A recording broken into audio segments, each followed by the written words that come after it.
আসসালামু আলাইকুম। দেশের স্বার্থে, জনগণের স্বার্থে এভাবেই আমাদের সকলকে এগিয়ে আসতে হবে। স্বৈরাচার মুক্ত দেশ,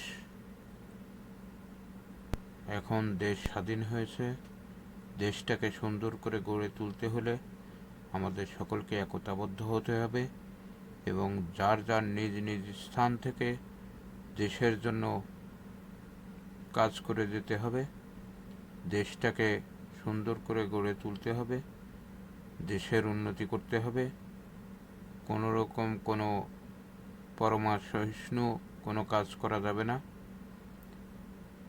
এভাবে আর দেশ যেন স্বৈরাচারের হাতে কোনো দিন না যায়, সেইভাবে দেশটাকে সুন্দর করে গড়ে তুলতে হবে।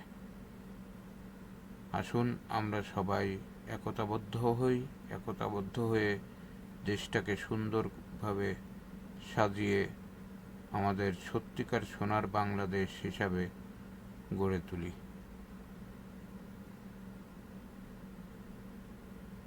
এই দেশটা আপনার আমার সকলের। এখানে কোনো হিন্দু মুসলিম কোনো ভেদাভেদ নেই। সকলে ভাই ভাই, সকলে একসঙ্গে কাঁধে কাঁধ মিলে দেশটাকে সুন্দর করে সাজাতে চাই।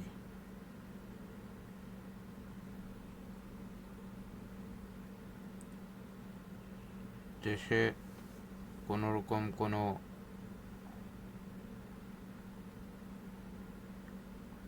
কোনো ধর্মের প্রতি কোনো আঘাত যেন না আসে, সেজন্য আমাদের সকলকে